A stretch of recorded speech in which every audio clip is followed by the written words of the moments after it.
Hi friends, now I am going to discuss many aspects related to public interest litigation. As my video got disconnected, therefore I am making this part 2. Now question arises whether public interest litigation can be withdrawn by the person who files it.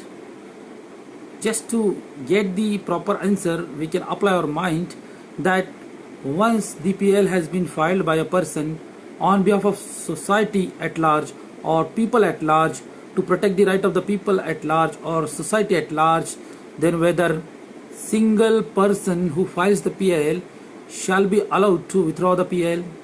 Answer is no. Because why? His withdrawal amounts to violation of the rights of the people at large.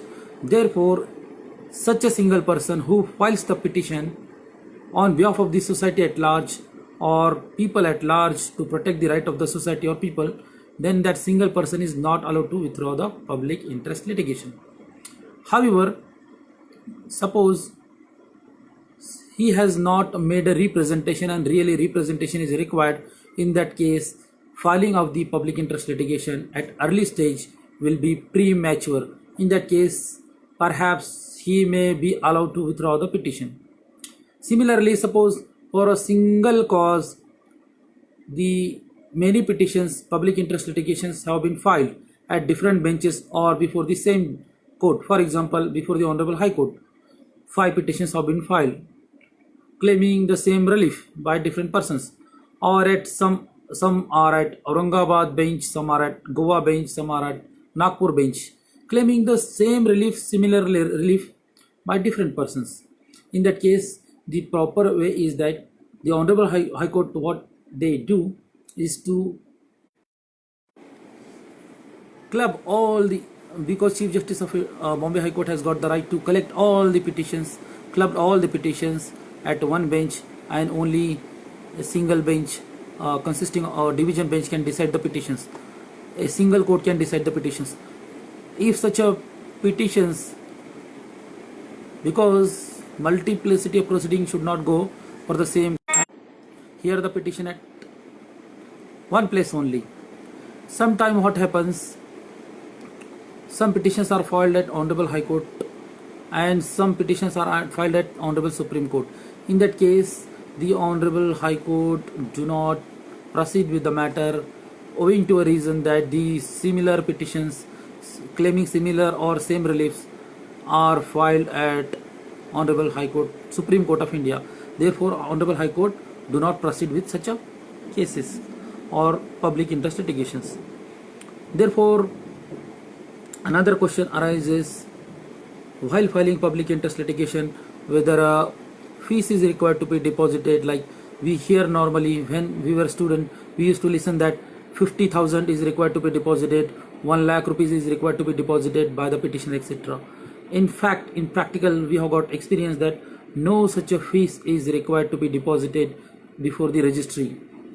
Only undertaking is required to be given by the party who files the petition, saying that in case because of his conduct, if there is a loss or damages to anyone, then that has to be compensated. It's like a indemnity, or undertaking is required to be given in an affidavit. And a party, even if he is not lawyer, can also file a public interest litigation in his own name. He can also plead the same before the respective Honorable High Court and Supreme Court, because there is no bar provided to him. Likewise, every citizen of India has been given a power to contest his own case. However, the decorum of court, however, the procedure need to be known.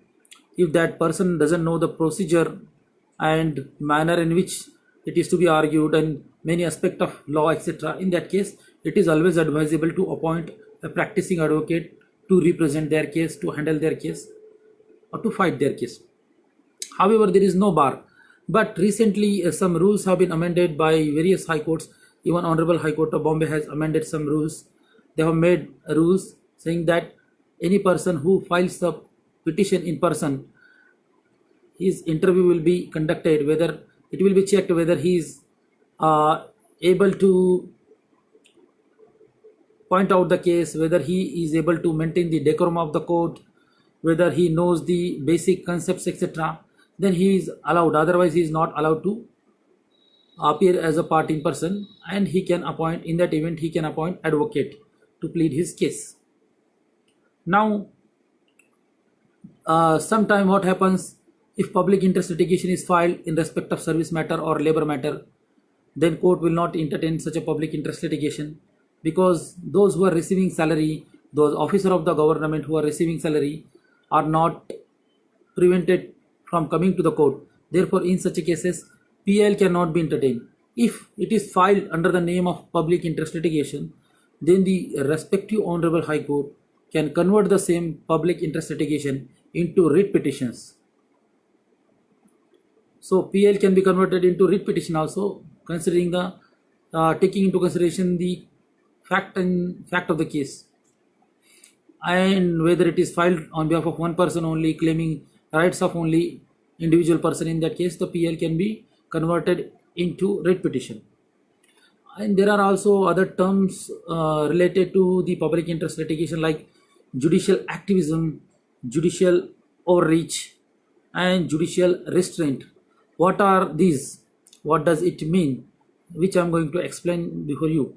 The judicial activism means when the judiciary is active, the concerned justice is very much active. For example, in the ancient time, like in old time, in 1980 or 1975, 1976, when a letter was written by a person on postal card addressing the Honorable Supreme Court of India, then such a letter was also treated as a public interest litigation, provided that it affects the to protect the right of the people or to protect the right of the society at large. So even such a letter or news items published in any newspaper or news telecasted on television was taken cognizance by the honorable judges. That is called activism.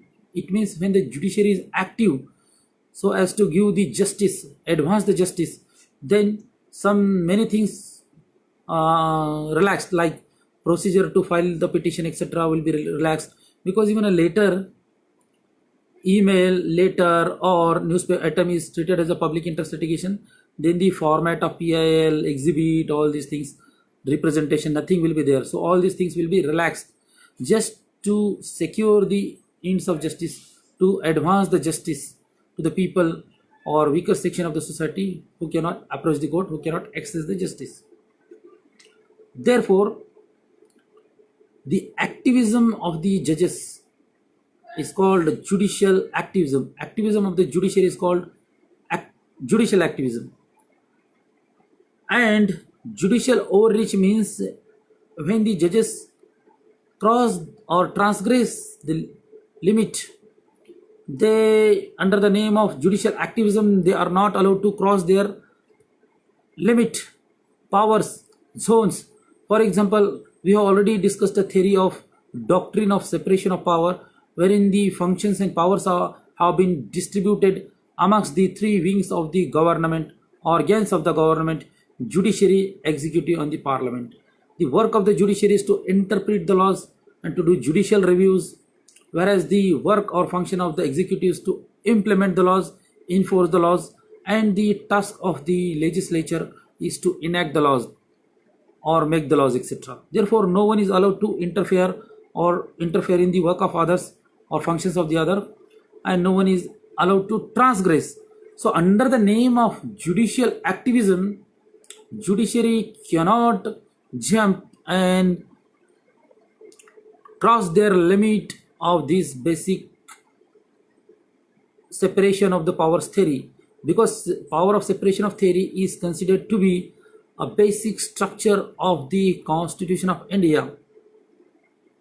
Therefore, though there is judicial activism, which is much appreciable, there should be judicial activism. However, under the name of the judicial activism, the judiciary cannot do adventures, cannot transgress or cannot cross their border or their zone, etc. If they crosses, then it is called judicial overreach. Judicial overreach. For example, Honorable Supreme Court of India in 2010 have given a directions to the executive to distribute the food grains to the executive. Then to distribute the food grains to the people by the executive, head of the executive, that is their zone area or functions. Therefore, the judiciary only can advise them, can request them, but cannot mandate or direct them. Therefore, that can be considered as adventurism. And third one is judicial restraint. Judicial restraint is, this term is negative in its sense. It means they have to be within the limit only.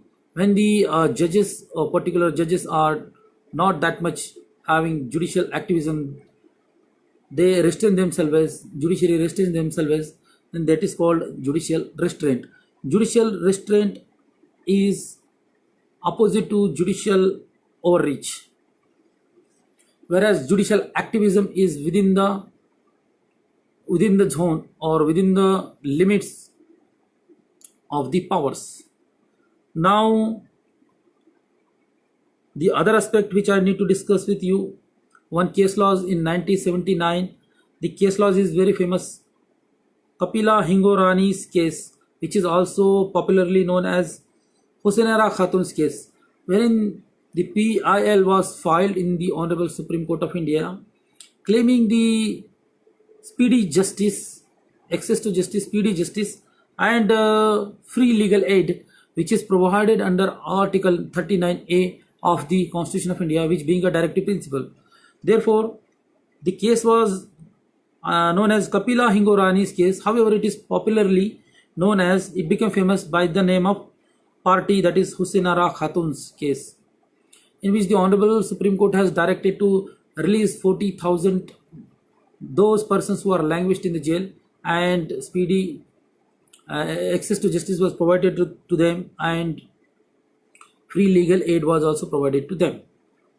This is a very good case connected with Article 39A.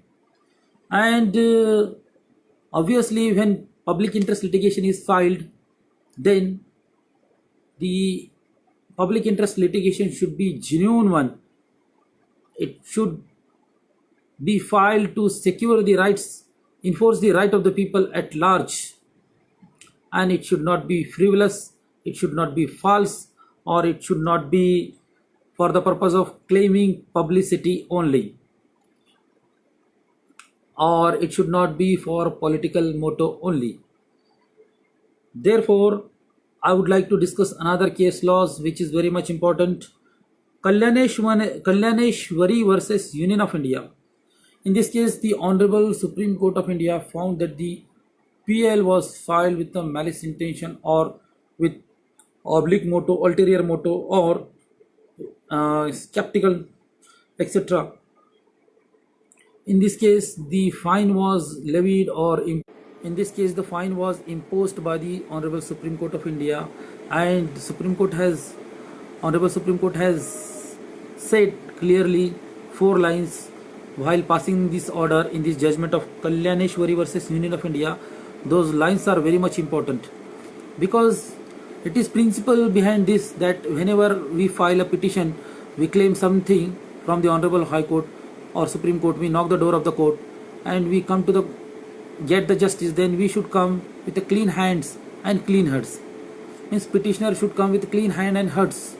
Otherwise, for malice intention, if he comes, then petition cannot be entertained and it is liable to be dismissed with cost. Likewise, wonderful wording was used by the Honorable Supreme Court in this case of Kalyaneshwari versus Union of India. I would like to read it. Judiciary has to be extremely careful to see that behind the beautiful will of the public interest, an ugly private malice or vested interest or publicity seeking is not lurking.